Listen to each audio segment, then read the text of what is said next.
இந்திய அளவுல முதலீட்டாளர்கள் எங்க முதல்ல வர்றது தமிழ்நாட்டுக்குள்ளதான் மாண்புமிகு திராவிட நாயகன் அவர்கள் அந்த கதவை தான் தட்டுகிறார்.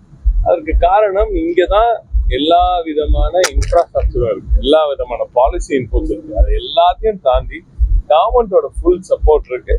எங்க சென்றாலும் ஒரு இந்த பேஸ் ஆஃப் கவர்னன்ஸ் இருக்குல்ல, இது கூட பாருங்க 9 மாசத்துல கிரவுண்ட் பிரேக்கிங்ல ஜிம் 2024 போட்ட கையெழுத்து இன்னைக்கு திறந்து இன்னைக்கு வேலை வாய்ப்பு எல்லாம் கொடுத்து முடிச்சாச்சு, வேலையே முடிச்சு. இது எத்தனை மாநிலங்களை பார்க்க முடியும்? அதனாலதான் சொல்றேன், திருப்பி சொல்றேன், இந்த மாதிரி யாரோ சொல்றதெல்லாம் நம்பிட்டு உட்காராதீங்க. இன்னொன்னு, எதிரணியில இருக்க சில தலைவர்கள் இப்படி பொய் செய்திகளை பரப்புவது ஒரு ரொம்ப கீழ்த்தரமான வேலை அப்படின்னு நினைக்கிறேன் நான்.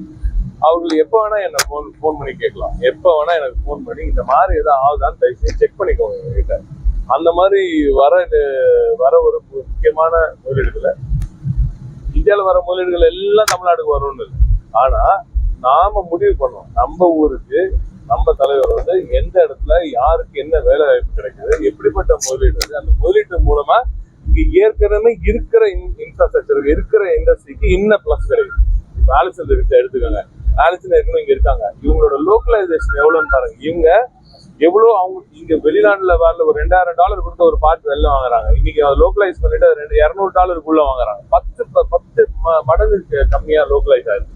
நம்ம ஊர்ல அதே குவாலிட்டியா இன்ஃபேக்ட் இவங்க என்ன சொல்றாங்கன்னா யூரோப்ல இருக்கிற குவாலிட்டியோட பெட்டரா தமிழ்நாட்டுல கிடைக்குதுங்க.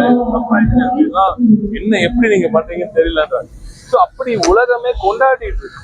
உலகமே தமிழ்நாட்டோட இந்த வளர்ச்சியை, தமிழ்நாட்டோட தொழில் திறனை, தமிழ்நாட்டோட மக்களோட திறனை, தமிழ்நாட்டோட டேலண்ட எது திராவிட மாடல் அரசாங்கங்கள் இப்போ ஏறத்தாழ் 100 ஆண்டுகளாக வளர்த்தெடுத்திருக்கும் இந்த தமிழ்நாட்டோட டேலண்ட உலகமே கொண்டாடிட்டு இருக்கு.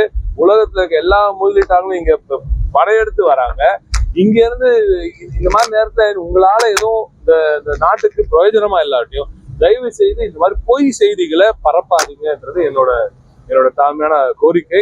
இதை தயவு செஞ்சு எப்ப வேணா யாராக இருந்தாலும், எதிரணியில் இருக்கும் யாராக இருந்தாலும் எனக்கு போன் பண்ணி டைரக்டா கேளுங்க, இல்லை எனக்கு நீங்க சொல்லுங்க, நானே உங்களுக்கு எக்ஸ்பிளைன் பண்றேன். இந்த மாதிரி செய்திகளை பரப்பி வர முதலீடுகளை வேற எங்கேயா திசை திருப்பு வேலையை யாரும் செய்யக்கூடாது. எங்களுக்கெல்லாம் இப்ப என்ன சந்தேகம் வச்சா தொடர்ந்து இப்படியே பேசிட்டு இருக்காங்களா, இப்ப இவங்களுக்கெல்லாம் வைத்தறிச்சலாம் ஃபர்ஸ்ட் யோசிச்சோம்.